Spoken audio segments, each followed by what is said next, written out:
you have a problem, this is what you are going to be hearing. So that's the steer bushing that is making that noise. So between the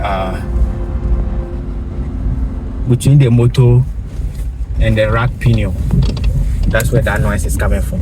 So you need to replace that gear I showed you later on in the video. Simple. Okay, bring them closer. Hello and welcome. This is the car repair hub once again. In case this is your first time, consider smashing the subscription button and living a life. So this is a Toyota Camry 2014. We have taken the steer apart because of that noise you were hearing. The crick. So when you are on a rough road, you are going to be hearing that noise a lot. You might think it's the steer rack or the inner balls or the tie rod ends that are giving you that problem, or even your links. So you go ahead to replace all those things. Still you'll be hearing some noise. So before you replace any steer rack, any ball joints, any this thing, please make sure you watch this video and see what I did.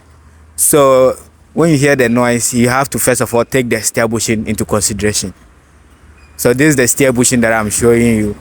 It's just between the motor and the rack pinion. So that shaft that will go into the motor, and that one that will take the input from the steer shaft. Good. So this is where the bushing is situated. It's between the motor and the steer shaft input. So you see the splines, they are going to be aligned with the bushing inside there. So it acts like a damper over there to prevent the noise. So when it's poor, you see the green part of it, or maybe it might be some other color depending on the car. So you will see the green part torn apart. So when you see like that, you need to replace the bushing. So right now I'm coupling back the motor to the steering assembly. It's held down by 3 bolts, 2 long golden ones and 1 black one. So this is held down by number 10, and number 10 socket will do. That's what I prefer to use, because you will not be able to go into the other side if you are not having a deep socket, or if you're having a 10T to also do. So I'm fixing it back. I think the hardest part of this work was to remove the whole steering, but if you have done this before, this will be very easy.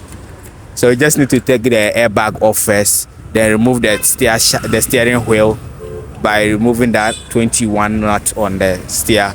After that, you remove the steer coats, the covers that are covering the steering. Then you remove some other 4 bolts that are holding it.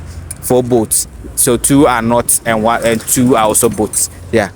So they are held down by 4 all together. That one too, you have to use a number 12. So when you use a number 12, you will get that one's 2 out.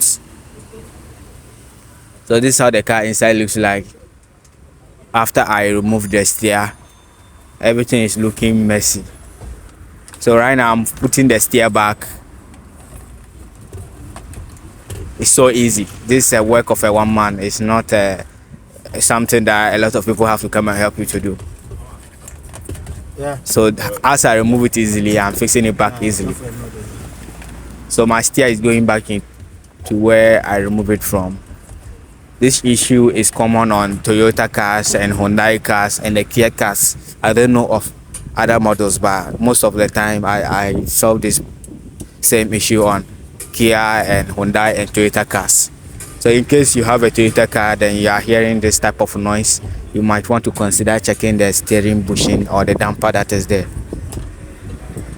Who knows, it might be your problem, and maybe you might think it's not that one, and you'll be going around to change a lot of parts that are not still going to solve the problem. And always remember, the customer's complaint is the noise. It doesn't care what you change. So you have to know what you are going to change so that the noise will stop. You might see other things like broken links, bad stabilizer bar bushings and ball joints, but after you place all those things, you are still going to be hearing that same noise, which means you have done absolutely nothing. And don't forget to, when you are assembling everything back, that you have removed a lot of sockets, you have disconnected a lot of wires and things. Remember to plug everything back. Make sure it's plugged properly so that you don't have some issues that some part of the car is not working, like your ignition is not coming on if you don't plug the sockets, or maybe the steer will be hard after you do the work. No, you have to check and see if all the steering angle sensors, the steer motor works or are plugged back properly. So after we finish bolting down the steering column, we'll go ahead to couple it to the rack. So after coupling it to the rack, then we'll fix the switch column, then plug the rest of the wires back. And there's one ground terminal, that the black wire that connects to the steering motor. Remember to tighten it firmly so that the steer will not be hard on you after you finish the work. So this connector goes to the steering. Just put everything back in where you remove it from. So the big wire, that's the positive and negative of the steering. That one goes to the steering column, the control unit of it. And this other ones are for the can lines for the steering. And we have the ground inside there. Remember to tighten it well. So this was an easy work. Thank you all for watching, and keep liking and supporting the channel. We just hit 172 subscribers. Bye bye. Remember, this is the car repair hub. Catch you in the next one.